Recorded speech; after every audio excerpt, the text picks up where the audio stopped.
అందరికీ మరణాత మహిమస్వరం కార్యక్రమంను వీక్షిస్తున్న దేవుని పిల్లలైన మీ అందరికీ ప్రభు నామములో శుభములు కలుగును గాక. ప్రతిరోజు ఇదే సమయమునకు ఈ కార్యక్రమమును వీక్షించి దైవాశీర్వాదములు పొందండి.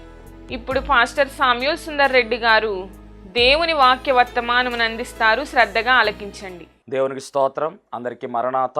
దేవుడు మనకు అనుగ్రహించిన ప్రాముఖ్యమైన సమయంలో దేవుని వాక్యాన్ని ధ్యానించుకుందాము. ముందుగా పరిశుద్ధ గ్రంథంలో వాక్య భాగం చదువుకుందాము. అపోస్తుల కార్యగ్రంథము 16వ అధ్యాయము 25వ వచనాన్ని చదువుకుందాము. అపోస్తుల కార్యములు 16వ అధ్యాయము 25వ వచనం. అయితే మధ్యరాత్రి వేళ పౌలును శీలయు దేవునికి ప్రార్థించుచు కీర్తనలు పాడుచుండిరి, ఖైదీలు వినుచుండిరి. మహాపరిశుద్ధుడా, మహాగణుడా, మహిమగల దేవ, ప్రేమస్వరూపి, దయగల యేసుక్రీస్తు ప్రభువాని ఘనమైన నామానికి వందనాలు, స్తోత్రాలు, స్తుతులు చెల్లించుకుంటున్నాం. శ్రేష్టమైనటువంటి ఈ ప్రాముఖ్యమైన సమయంలో తండ్రి, కొద్ది నిమిషములు నీ బిడ్డలతోనూ నాతోనూ మీరే మాట్లాడి మహిమ పొందుకోమని, ఏ మాటలు అవసరమో ఆ మాటలను తండ్రి మాకు వినిపించమని మాటలాడడానికి సిద్ధమవుతూ ఉన్న యేసుక్రీస్తు వారి నామములో అడిగి వేడుకొనుచున్నాం పరమ తండ్రి, ఆమెన్. దేవనామమున మీ ఎల్లరికూ శుభములు కలుగునుగాక, ఆమెన్. బాగున్నారమ్మ అందరూ కూడా? మరి మరణాత మహిమస్వరం అనే ఆధ్యాత్మిక కార్యక్రమాన్ని ప్రతిరోజు వీక్షిస్తూ దేవుని ఆశీర్వాదాలు పొందుకుంటున్నటువంటి వారులారా, దైవ చిత్తానుసారముగా ఈ కార్యక్రమాన్ని ఆయనే జరిగిస్తూ ఉన్నారు. మరి అనేక మంది స్పందిస్తూ ఉన్నారు, అనేక మంది ఫోన్ కాల్ చేస్తూ ఉన్నారు. చెప్పాలి అంటే కనుక ప్రార్థన అవసరతలు తెలియజేస్తూ ఉన్నారు. అలా తెలియజేసినటువంటి వారందరి కొరకు మేము ప్రార్థన చేస్తూ ఉన్నాం. మా పని ప్రార్థించుట మా పని, కార్యము జరిగించుట ఆయన పని. పలానా సమస్యలో ఉన్నామండి పాస్టర్ గారు, పలానా శోధనలో ఉన్నాం పాస్టర్ గారు. అలాగే ఈ మధ్య ఎగ్జామ్స్ రాస్తున్నటువంటి బిడ్డల కొరకు ప్రార్థన చేయించుకుంటున్నారు. చక్కని రీతిలో దేవుడు అన్ని కార్యాలు సఫలపరుస్తూ ఉన్నాడు. ఎందుకంటే ప్రార్థనకు జవాబు ఇచ్చే దేవుడు ఆయన. తర్వాత మరలా ఫోన్ చేసి పాస్టర్ గారు మా జీవితంలో ఈ కార్యం జరిగిందండి, మేలు చేశాడు దేవుడు అని సాక్ష్యం ఇస్తూ ఉన్నారు. ఇది మరీ అద్భుతమైనటువంటి విషయం. ఎందుకంటే దేవుడు కార్యం జరిగించిన తర్వాత సాక్ష్యం చెప్పాలి ఖచ్చితంగా. దేవుని నామాన్ని కొనియాడాలి, గణపరచాలి. అట్టి ధన్యత మరి ఈ యొక్క ప్రసారం ద్వారా దేవుడు మాకు అనుగ్రహించారు. అనేక మంది పరిచయం అవుతూ ఉన్నారు, అనేక మంది ఈ కార్యక్రమాన్ని వీక్షిస్తూ ఉన్నారు. చాలా సంతోషం. వాక్యము కూడా మరి చక్కగా అర్థమవుతుందండి మాకు అని చెప్పి కూడా చాలామంది చెప్తూ ఉన్నారు. ఆయనే మాట్లాడుతూ ఉన్నారు. దేవునికి మహిమ కలుగును గాక. నిలబడేది నేను, మాట్లాడేది ఆయన. మరి ఇలాంటి ఘనమైన కార్యాన్ని జరిగిస్తున్న దేవునికి సమస్త మహిమ కలుగును గాక. మరి ముఖ్యముగా మనం గమనించినట్లయితే కనుక ఈ రోజు మన అంశము బాధలో కూడా బోధ చేస్తున్న బోధకులు. మరొక పర్యాయం జ్ఞాపకం చేస్తున్నాను. బాధలో కూడా బోధ చేస్తున్న బోధకులు.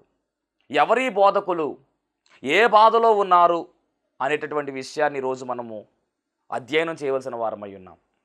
అపోస్తుల కార్యగ్రంథం 16వ అధ్యాయం 25వ వచనాన్ని మనం చూసినట్లయితే, అయితే మధ్యరాత్రి వేళ పౌలును శీలయు దేవునికి ప్రార్థించుచు కీర్తనలు పాడుచుండిరి, ఖైదీలు వినుచుండిరి. ఇది మూలవాక్యం. ఈ సందర్భంలోనికి మనం వెళ్ళాలి. ఇప్పుడు ఇక్కడ అర్ధరాత్రి వేళ ఏం చేయాలి? అర్ధరాత్రి వేళ లేదా మధ్యరాత్రి వేళ ఏం చేస్తాం? మనం అందరం కూడా చక్కగా గురగబెట్టుకుని నిద్రపోతూ ఉంటాం. సహజమే అది. అర్ధరాత్రి వేళ అందరూ చేసేది పడుకుంటారు. అందరూ కూడా నైట్ డ్యూటీ చేసేవాళ్ళు వారు వర్క్ వేరు. కానీ సామాన్యంగా చాలా మట్టుకు అర్ధరాత్రి వేళ అంటే అందరూ కూడా ఏం చేస్తారంటే నిద్రపోతూ ఉంటారు.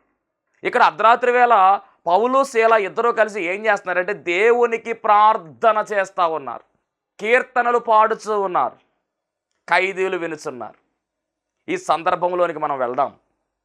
వెళ్ళే ముందు ఇక్కడ కనబడుతున్నటువంటి భక్తులు ఎవరు అంటే, బాధలో కూడా బోధ చేస్తున్నటువంటి బోధకులు అన్నాం కాబట్టి భక్తులు కావచ్చు, బోధకులు కావచ్చు. ఎవరు అంటే పౌలు గారు, శీల గారు కనబడుతున్నారు. చాలా జాగ్రత్తగా ఆలకించండి. పౌలు గారు, శీల గారు కనబడుతూ ఉన్నారు. అపోస్తుల కార్యగ్రంథము చాలా ప్రాముఖ్యమైనటువంటి గ్రంథము. ఇటు సువార్తలకు అటు పత్రికలకు సెంటర్గా ఉన్నటువంటి గ్రంథము అపోస్తుల కార్యగ్రంథం. పత్రికలు మనం బాగుగా అర్థం చేసుకోవాలంటే, మనకు బాగా అర్థం కావాలంటే ఖచ్చితముగా అపోస్తుల కార్యగ్రంథం మనం బాగా చదవాలి.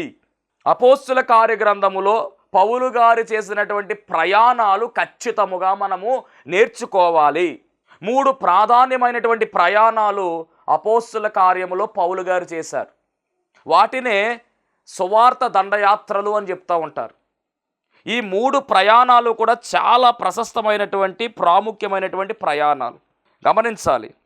మరి పరిశుద్ధ గ్రంథములో పౌలు గారు చేసినటువంటి ప్రయాణాలలో మనము చూసినట్లయితే మొదటి ప్రయాణము చెబుతూ ఉన్నాను, చాలా జాగ్రత్తగా వినండి. అపోస్తుల కార్యగ్రంథం 13వ అధ్యాయము 4వ వచనం మొదలుకొని 14వ అధ్యాయం 26వ వచనం వరకు కూడా మొదటి ప్రయాణం చేసినట్టుగా అక్కడ విషయాలు ఉంటాయి. ఈ ప్రయాణానికి దాదాపుగా 2 సంవత్సరాలు పట్టింది. ఈ ప్రయాణం మనం గమనించినట్లయితే కనుక 1200 మైళ్ళ నుండి 1500 మైళ్ళ వరకు ఈ ప్రయాణం కొనసాగింది. ఇది మొదటి ప్రయాణం.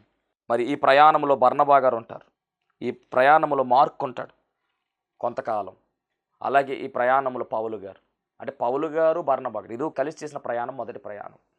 రెండవ ప్రయాణం విషయంకి వస్తే కనుక 3 సంవత్సరాలు పట్టింది.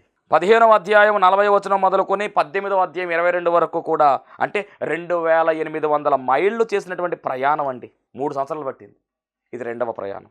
ఇక మూడవ ప్రయాణం విషయంకి వస్తే కనుక 18వ అధ్యాయం మొదలుకొని 21వ అధ్యాయం 17వ వచనం వరకు మూడవ ప్రయాణం. ఈ 3 ప్రయాణం మనం నేర్చుకుంటే పత్రికలు చాలా తేలిగ్గా మనం చదవగలుగుతాం. అంటే ఏ సంఘం ఎలా ఏర్పడింది, ఉదాహరణ చెప్పాలంటే ఫిలిప్పీ సంఘం ఎలా ఏర్పడిందంటే ప్రయాణాల్లో చూడాలి మనం. గలతీ పత్రిక అంటే గలతీ సంఘం ఎలా ఏర్పడింది ప్రయాణంలో చూడాలి. ఇలాగా కొన్ని సంఘాలు, కొలస్సి ఎలా ఏర్పడింది, తెస్సలోని సంఘం ఎలా ఏర్పడింది, ఇవన్నీ కూడా మనకు రావాలి అంటే ఖచ్చితంగా మనం చేయవలసిన పని ఏమిటంటే ఈ అపోస్తుల కార్యాలు ఖచ్చితంగా చదవాలి. అంత మాత్రమే కాదు, ఈ ప్రయాణాలు బాగా మనము నేర్చుకోవాలి. అందుకే ప్రభువు రాయించాడు. ఇప్పుడు ఈరోజు 16వ అధ్యాయంలో మనం చదువుతున్నటువంటి ఈ వచనము చూస్తే ఏ ప్రయాణం ఇది అంటే కనుక పౌలు గారు చేస్తున్నటువంటి రెండవ ప్రయాణము. ఈ రెండవ ప్రయాణములో 3 సంవత్సరాల ప్రయాణం ఇది.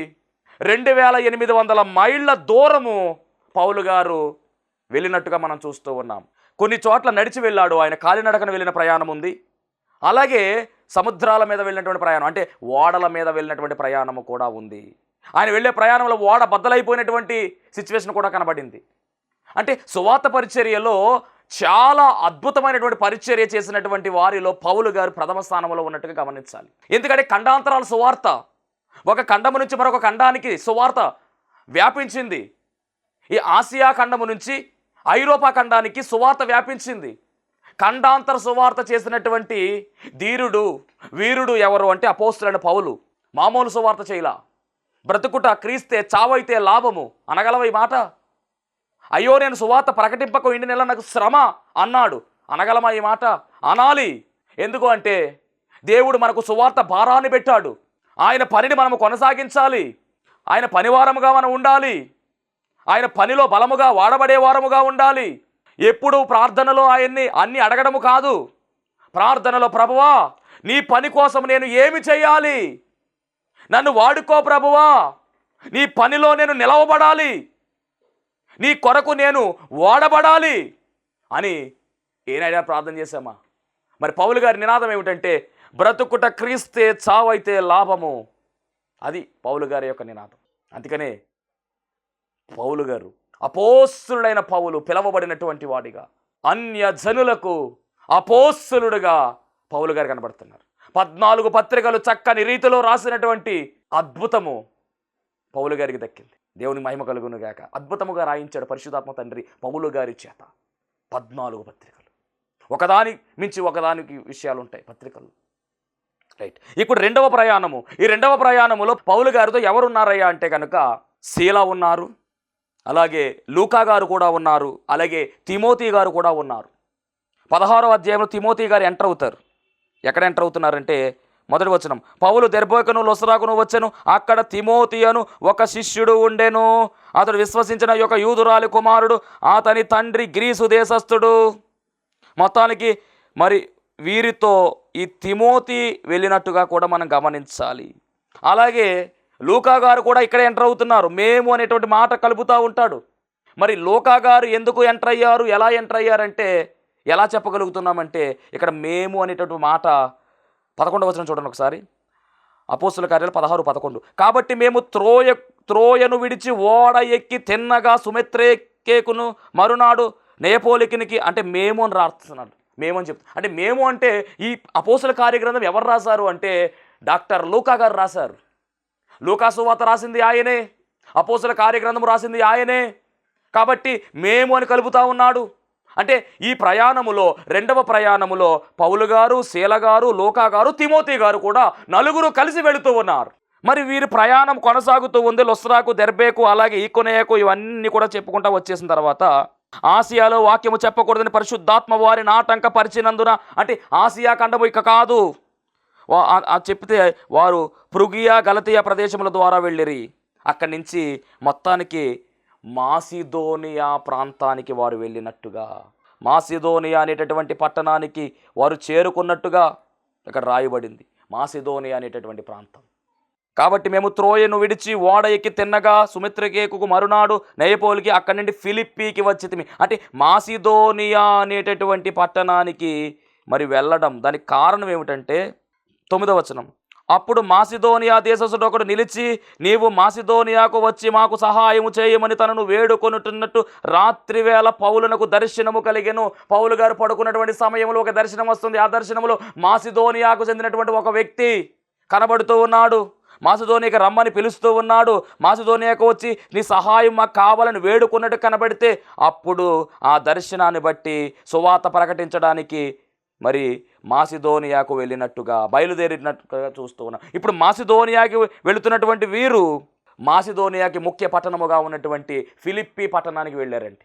ఈ ఫిలిప్పీ పట్టణం యొక్క చరిత్ర చాలా గొప్పది. ఫిలిప్పీ పట్టణము ఎలాంటి పట్టణము అంటే మహారమణీయమైనటువంటి పట్టణము, పేరు ప్రఖ్యాతులు గాంచిన పట్టణము. అంత మాత్రమే కాదు, మాసిదోనియాకు ఇది క్యాపిటల్ సిటీగా కనబడుతూ ఉంది, రాజధానిగా కనబడుతూ ఉంది.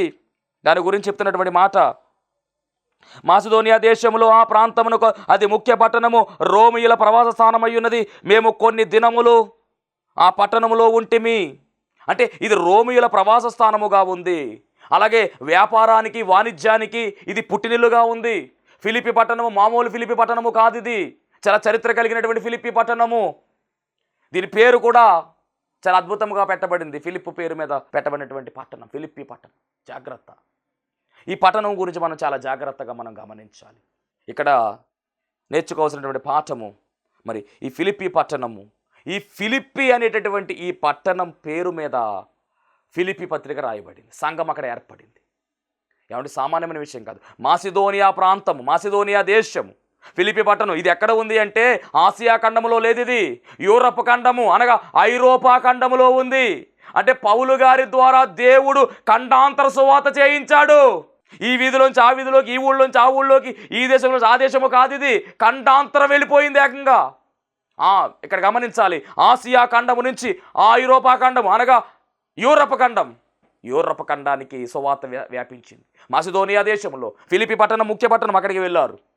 ఈ పట్టణములో కొన్ని దినములు ఉన్నారు.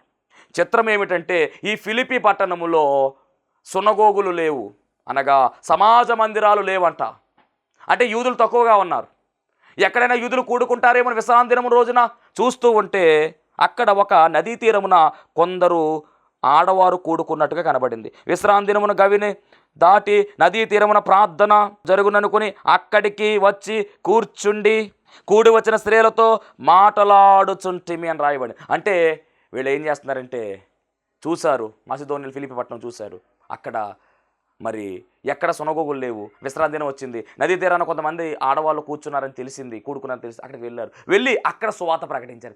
అలా పౌలు గారు మాట్లాడుతూ ఉంటే, యేసు క్రీస్తు ప్రభువారిని గురించినటువంటి మాటలు మాట్లాడుతూ ఉంటే అక్కడ వారితో పాటు లూదియా అనేటటువంటి ఒక స్త్రీ అక్కడ ఉందండి. ఈమె గురించినటువంటి చరిత్ర చాలా గొప్పది. లూదియా అనేటటువంటి స్త్రీ, ఈమె దైవభక్తి కలిగినటువంటి స్త్రీ. ఈ మాటలన్నీ కూడా వినుచుండెనని రాయబడింది అక్కడ. లూదియాయను దైవభక్తి గల యొక్క స్త్రీ వినుచుండెను. వినుచుండెను చాలా ఇంపార్టెంట్. వినడం వల్ల, దేవుని వాక్యం వినడం వల్ల విశ్వాసము కలుగుతుంది. విశ్వసించడం వలన, విశ్వాసము వలన కార్యాలు జరుగుతాయి. దేవుని వాక్యాన్ని మనం వినేవారముగా ఉండాలి, గ్రహించుకోవాలి, అర్థం చేసుకోవాలి. సాతాను ఎత్తుకుని పోయేటటువంటి క్రమములో మనం ఉండకూడదు. దేవుని వాక్యం విన్న వాక్యము మనము విన్నటువంటి వాక్యం మన హృదయంలో భద్రపరుచుకోవాలి, దాచుకోవాలి.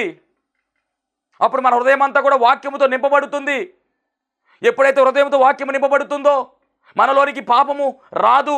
దేవా, నీ ఎదుట నేను పాపము చేయకున్నట్లు నా హృదయంలో నీ వాక్యమును ఉంచుకొని ఉన్నానని దావీదు భక్తుడు చెబుతున్న మాట. అంటే హృదయంలో ఖాళీ లేకుండా దేవుని వాక్యముతో నింపేసుకోవాలి. నీ హృదయం నిండా వాక్యము నింపబడితే నీ నోట మాటలన్నీ కూడా వాక్యము దారలే బయటకు వస్తాయి. నువ్వు మాట్లాడుతూ ఉంటే మధురత, నువ్వు మాట్లాడుతూ ఉంటే విలువ, నువ్వు మాట్లాడుతూ ఉంటే ఆత్మీయ స్థితి పెరుగుతుంది. నువ్వు మాట్లాడుతూ ఉంటే కృంగిపోయినటువంటి వారు లేవనెత్తబడతారు. నువ్వు మాట్లాడుతూ ఉంటే నెమ్మది లేని వారికి నెమ్మది కలుగుతుంది. నువ్వు మాట్లాడుతూ ఉంటే వారి జీవితాల్లో ఉన్నటువంటి అశాంతి తొలగిపోతుంది. నువ్వు మాట్లాడుతూ ఉంటే వారు బ్రతుకుతారు. ఎప్పుడు అంటే నీ హృదయం నిండా వాక్యము ఉండాలి, నిండు కొండల వాక్యము ఉండాలి. ఇక్కడ జరుగుతున్నటువంటి మాట ఏమిటంటే, ఎప్పుడైతే పౌలు గారు మాట్లాడుతూ ఉన్నారో ఈ దైవ భక్తి కలిగినటువంటి ఈ స్త్రీ అనగా లూదియా వింటూ ఉంది. ఈమె చేసే పని ఏమిటంటే, ఊదా రంగు పొడి అమ్ముకునేటటువంటి ఈమె పట్టణము తోయితారా పట్టణస్తురాలు. ఈమె పక్కన ఉన్నటువంటి తోయితారా పట్టణం చెందినటువంటి ఆమె లూదియా అనేటటువంటి ఆమె. లూదియా అనేటటువంటి మాటకు అర్థము దివిటి, పేరుకు సరైనటువంటి జీవితం అండి. లూదియా అంటే దివిటి. ఈమె ఓదా రంగు పొడి అమ్ముకునేటటువంటి తోయితర పట్టణస్తురాలు. ఈమె గురించి చెప్పినటువంటి మాట ఏమిటంటే, ఓదా రంగు అమ్ముతుందంటే ఓదా రంగు మరి రాయల్ పీపుల్స్ వాడేటటువంటి వారు. అంటే ఓదా రంగు వస్త్రాలు, ధనవంతులు లాజరులో ధనవంతుడు ఓదా రంగు వస్త్రాలు వాడేవాడు. అలాంటి వస్త్రాలకి అద్దెటటువంటి పౌడర్ ఏమి అమ్ముతుంది. ఓదా రంగు బట్టలు చాలా ఖరీదు, మరి ఈ పౌడర్ కూడా చాలా ఖరీదు. అంటే ఖరీదైనటువంటి వర్తకం చేస్తూ ఉంది. అంటే ఈమె ధనవంతురాలే. అయినప్పటికీ దైవభక్తి ఉంది కానీ ఏ దైవాన్ని పూజిస్తుందో తెలియదు. గమనించాలి, దైవభక్తి కలిగిన స్త్రీ ఇప్పుడు యేసుక్రీస్తు ప్రభువు వారి గురించిన మాటలు అక్కడ వింటుంది. ఆయన నిజమైనటువంటి దేవుడు, సత్యవంతుడు, ఆయన చేసినటువంటి త్యాగము చెబుతూ ఉన్నాడు పౌలు గారు.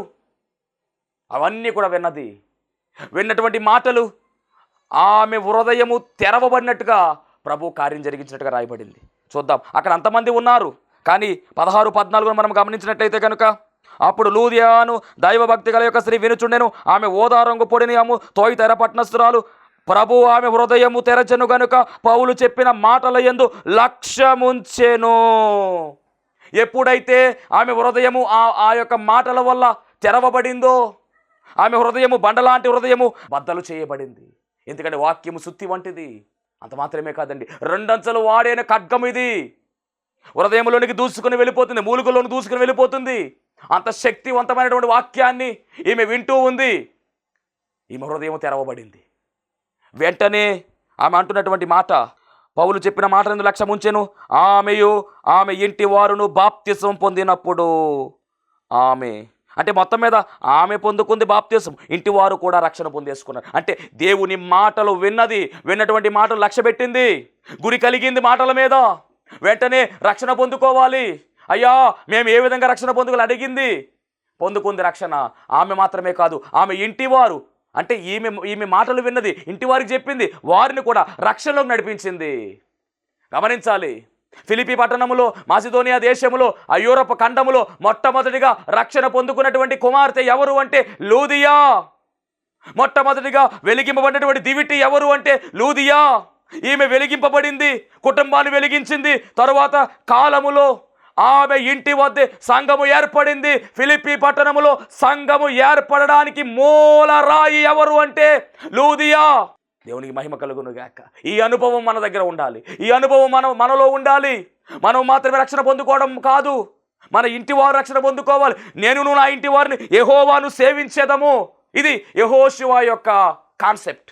నేను నా ఇంటి వారిని రక్షణ పొందుకుందుము, ఇది మన కాన్సెప్ట్. ఇంటివారు మాత్రమే కాదండి, మన ఇరుగు పొరుగు వారు, మన బంధువులు, మన స్నేహితులు, మన శ్రేయోభిలాషులు, మన శత్రువులు, మన మిత్రులు మొత్తం అందరూ రక్షణ పొందుకోవాలంటే మన బాధ్యత కూడా ఉంది, మన పని కూడా ఉంది. నేను రక్షణ పొందుకున్నాను, నా కుటుంబం రక్షణ పొందుకుంది అంటే సరిపోదు. ఏ ఒక్కరూ నశించిపోవట ఆయనకి ఇష్టం లేదు, అందరూ రక్షణ పొందుకోవాలి. 99 గొర్రెలు ఉన్నాయంట, ఒకటి తప్పిపోయింది. 100 గొర్రెలు ఉన్నాయి, 99 ఉన్నాయి, ఒకటి తప్పిపోయింది. ఈ 99ని అలా సేఫ్గా పెట్టి కాపరి ఆ ఒక్క గొర్రె కోసం వెళ్ళాడంట. ఎందుకు 99 ఉన్నాయి కదా అని ఆగచ్చు కదా? కాదు, ఆ ఒక్క గొర్రె కావాలి. అప్పుడు తీసుకొచ్చి దాంట్లో పెట్టి 100 గొర్రెలను తోలుకెళ్ళింది. అదే దేవుని కాన్సెప్ట్. నశించిపోతున్న వారిని వెదకి రక్షించడానికే ఆయన లోకానికి వచ్చాడు. మరి మనం పొందుకొని సరిపోద్దా? మన బంధువులు పొందుకోవాలి రక్షణ, అలాగే మన శత్రువులు, మన మిత్రులు అందరూ రక్షింపడాలంతే. అది కాన్సెప్ట్. కాబట్టి ఇక్కడ లూదియా మొట్టమొదటిగా ఐరోపా ఖండంలో వెలిగింపబడినటువంటి దివిటి. ఆమె మాత్రమే కాదు, కుటుంబాన్ని కూడా వెలిగించుకుంది. అంటే ఒక కుటుంబం ఏమైందంటే రక్షింపబడిపోయింది. ఆ తర్వాత క్రమంలో గమనిస్తే కనుక ఆమె చేస్తున్నటువంటి పని 15వ వచనం, ఆమె ఇంటి వారిని బాప్తిసం పొందినప్పుడు ఆమె, నేను ప్రభువునందు విశ్వాసము గలదానని మీరు ఎంచితే నా ఇంటికి వచ్చి ఉండుడని వేడుకొని మమ్మును బలవంతము చేశాను. బాబు, నా ఇంటికి రండి బాబు, బాప్తిసం పొందేసుకుంది. నేను నిజంగా ప్రభువునందు విశ్వాసం ఉంచినట్లయితే కనుక, నా విశ్వాసం మీరు చూసినట్లయితే మీరు ఖచ్చితంగా రావాలి మా ఇంటికి, మా ఇంట్లో మీరు ఉండాలి, ఇక్కడ సువార్త వెళ్ళాలి. ఏమి కాన్సెప్ట్ ఇవిడ దేకంగా, దేవుని మహిమ కలుగును గాక. కాబట్టి మరి ఆ ఇంటిలోనికి రమ్మని ఆహ్వానించుకుంది, ఇంటిలో వారిని ఉంచింది. అక్కడి నుంచి సువార్తకు వెళ్తూ ఉండేవారండి. ఒకరోజు ఆ మార్గం గుండా వెళ్తూ ఉంటే ప్రతిరోజు కూడా పూతోనైనటువంటి దెయ్యం పట్టినటువంటి ఒక కుమార్తె అడ్డుపడతా ఉండేది. ఆమె అనేది కదా, ఇదిగో చాలా చెప్పినటువంటి విషయం చూస్తే కనుక చాలా ఆశ్చర్యం కలుగుతుంది. అనేక దినములు కేకలు వేస్తూ ఉంది. ఆమె పౌలును మమ్మను వెంబడించి, ఈ మనుషులు సర్వోన్నతులైన దేవుని దాసులు, వీరు మీకు రక్షణ మార్గము ప్రచురించేవారై ఉన్నారు అని కేకలు వేస్తూ ఉంది. అలాగా వారిని విసిగిస్తూ ఉంది. అప్పుడు పౌలు గారు యేసు నామములో ఆమెను వదిలిపోమ్మని చెప్పేసి ఆ దెయ్యానికి ఆజ్ఞాపించగా అది వెళ్ళిపోయింది. ఇది సోది చెప్తూ ఉండేదంట. ఇది సోది చెప్తూ ఉంటే దీని వెనకాల కొంతమంది నాయకులుండి జాగ్రత్తగా మరి డబ్బులు సంపాదించుకుంటూ ఉండేవారు. ఎప్పుడైతే దెయ్యం వదిలిపోయిందో ఆమె కూడా మారిపోయింది. పూతోను దెయ్యం పట్టినటువంటి కుమార్తె కూడా మారిపోయింది. ఇప్పుడు డబ్బుల ఆదాయం వస్తే ఆగిపోయింది కదా, ఈ నాయకులందరూ కూడా లాభసాధన పోయిందని చెప్పేసి ఈ పౌలు గారిని శీల గారిని రప్పించి చావడిలో గ్రామపు చావడిలో పెట్టి అధికారుల యొద్దకు ఈడ్చుకొని పోయి అంతటా న్యాయాధిపతుల దగ్గరికి తీసుకుని వెళ్ళి, ఈ మనుషులు యూదులయ్యుండి రోమీలమైన మనము అంగీకరించుటకైనను చేయుటకైనను కూడని ఆచారములను చెబుతూ ఉన్నారు, మన పట్టణము గలిబిలి చేయుచున్నారని చెప్పి వారి మీద లేని మాట కాని మాట చెప్పి మొత్తానికి పౌలు గారిని శీల గారిని అక్కడ న్యాయాధిపతులకు అప్పచెప్పేసి ఇరికించేశారండి. న్యాయాధిపతులు శిక్ష వేసేశారు. ఏమన్నారు అంటే కనుక, అప్పుడు జనసమూహము వారి మీదకి దొమ్మిగా వచ్చారు. న్యాయాధిపతులను వారి వస్త్రములు లాగివేసి, అంటే పౌలు గారి వస్త్రము శీల గారి వస్త్రం లాగివేసి వారిని బెత్తములతో కొట్టవలని ఆజ్ఞాపించిరి. వారు చాలా దెబ్బలు కొట్టి వారిని చెరసాల్లోని భద్రముగా కనిపెట్టుకున్నని చెరసాల నాయకునికి అప్పగించేశారు. చెరసాల్లో వేసేశారండి, చితక్కొట్టేశారండి. మొత్తానికి చాలా ఎక్కువ కొట్టారు. అంత మాత్రమే కాదండి, వారి కాళ్ళ కంట బొంద బిగించి ఇద్దరిని కూడా చెరసాల్లో వేసి తాళాల మీద తాళాలు వేసి లోపల పెట్టేశారు. ఆ సమయంలో, అలా ఉన్నటువంటి సమయంలో అన్ని దెబ్బలు తిన్నటువంటి వారు ప్రార్థన చేస్తారా, పాటలు పాడతారా? కానీ అర్ధరాత్రి వేళ వాళ్ళు ఏం చేస్తున్నారంటే పాటలు పాడుతున్నారు, అలాగే ప్రార్థన చేస్తున్నారు. వీళ్ళు ప్రార్థన చేస్తుంటే పాటలు పాడుతుంటే ఖైదీలు వింటున్నారు. అంటే జైల్లో చాలామంది ఖైదీలు ఉన్నారు, వాళ్ళందరూ వింటూ ఉన్నారు. అలా పాటలు పాడుతా బాధలో ఉండే పాటలు పాడుతున్నారు. పాటలు పాడుతున్నారంటే ఆ పాటే బోధ అన్నమాట. అందుకని బాధలో కూడా బోధ చేస్తున్న బోధకులు వారు అలా పాడుతూ ఉంటే ఖైదీలు వింటూ ఉన్నారు. ఈలోపు సడన్గా ఒక పెద్ద భూకంపం కింద వచ్చి ఆ యొక్క ఖైదీలు ఉన్నటువంటి ఆ యొక్క చెరసాలంతా కూడా ఏమైపోయిందంటే కనుక మరి ఆ యొక్క తలుపులన్నీ కూడా తెరవబడినట్టుగా రాయబడింది. చెరసాల పునాదులు అదిరేను, వెంటనే తలుపులన్నీ తెరచుకునేను, అందరి బంధకాలు ఊడిపోయినాయి, బంధకాలన్నీ కూడా తెంపబడ్డాయి. ఖైదీలు పారిపోవచ్చు. గమనించాలి, ఖైదీలు పారిపోవచ్చు, ఇలా అందరూ పారిపోవచ్చు, కానీ ఖైదీలు పారిపోలేదండి. ఈలోపు బయట ఉన్నటువంటి చెరసాల నాయకుడు నిద్రలో ఉన్నాడు, మేల్కోగానే అన్ని తలుపులను తీస్తున్నాయి. అయ్యి బాబా ఖైదీలు వెళ్ళిపోయారని చెప్పేసి ఇంకా చెరసాల నాయకుడు రాజుకు తెలిస్తే ఇబ్బంది అని చెప్పేసి మొత్తానికి తను చంపుకోబోతా ఉంటే లోపల నుంచి పౌలు గారు పిలుస్తారు, ఇదిగో నువ్వు అలాంటి పని చేయొద్దు, ఎందుకంటే మేము అందరం ఇక్కడే ఉన్నాం. అంటే ఖైదీలు వెళ్ళిపోలేదు అంటే పారిపోయే ఖైదీలు ఆగిపోయారంటే గమనించాలి, పారిపోయే ఖైదీలు మారిపోయారు. అంటే బాధలో బోధ చేస్తే ఎవరు మారిపోయారంటే ఖైదీలు మారిపోయారు. తరువాత ఈ చెరసాల నాయకుడు కూడా వచ్చి, అయ్యా నేను రక్షణ పొందుకోవాలి, ఏం చేయాలంటే అప్పుడు పౌలు గారు చెప్తారు కదా, చూడండి ఎంత అద్భుతమైనటువంటి మాట. చెరసాల నాయకుడు మేలుకొని చెరసాల తలుపులను తెరచి ఉండుట చూచెను. అలా మన కిందకు వెళ్తే కనుక 31 వచనం, అందుకు వారు ప్రభువైన యేసు 30 వచనం, వారిని వెలుపలికి తీసుకుని వచ్చి అయ్యలారా రక్షణ పొందుటకు నేనేమి చేయవలెను? అందుకు వారు ప్రభువైన యేసునందు విశ్వాసం ఉంచుము, అప్పుడు నీవును నీ ఇంటి వారు రక్షణ పొందుతారని చెప్పాను. మొత్తానికండి ఈయన మాత్రమే కాదు, ఇంటి వారు కూడా రక్షణ పొందే విధంగా మాట్లాడారు. మొత్తానికి చెరసాల నాయకుడు కూడా ఏమయ్యాడంటే రక్షణ పొందుకున్నాడు. చెరసాల నాయకుడు మాత్రమే కాదు, కుటుంబం వారందరూ రక్షణ పొందుకున్నారు. మళ్ళీ పౌలుసేలు వాళ్ళ ఇంటికి వెళ్ళారు, భోజనం చేశారు. ఆ రాత్రి గాయాలు కడిగాడు ఈ యొక్క చెరసాల నాయకుడు. అంటే ఎంతమంది మారిపోయారో గమనించండి. ఈ 16వ అధ్యాయములో, ఈ 16వ అధ్యాయం ఫిలిప్పీ పట్టణంలో లూదియా మాత్రమే కాదు, పూతోను పెట్టినటువంటి దయ్యం మాత్రమే కాదు, జైలులో దెబ్బలతో పడి ఉన్నా కానీ వీరు పాడినటువంటి పాటల ద్వారా, సువార్త ద్వారా ఖైదీలు మార్చబడ్డారు. చెరసాల నాయకుడు మార్చబడ్డాడు, చెరసాల నాయకుడు కుటుంబం మార్చబడింది. అంటే కుటుంబాలన్నీ కూడా రక్షణ మార్గంలోనికి వెళ్ళిపోయాయి. దేవునికి స్తోత్రం.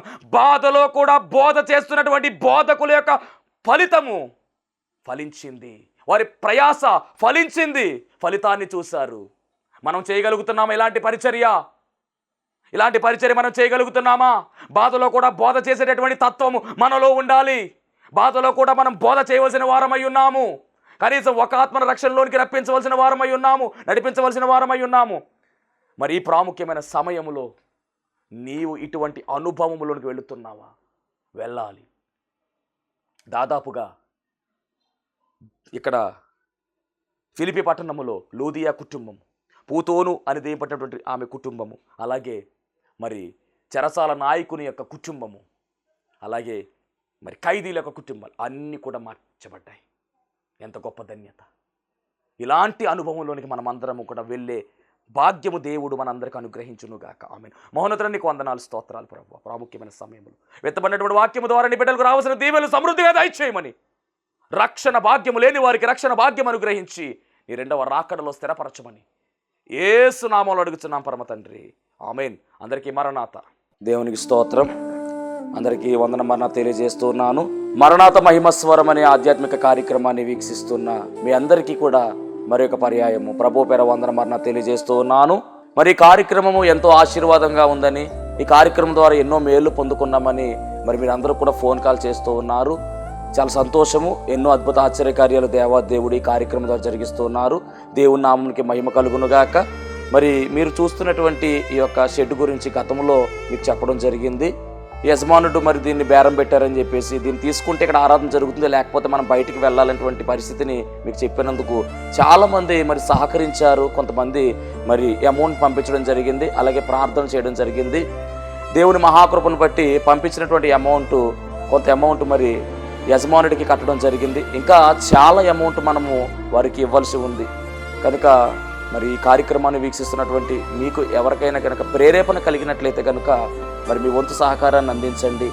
ఈ దీన సేవకునికి మీ యొక్క సహకారం అందించి ఈ సేవను మరి ముందుకు వెళ్ళేలాగా సహకరించవలసిందిగా ప్రభు పేరు తెలియజేస్తూ ఉన్నాను.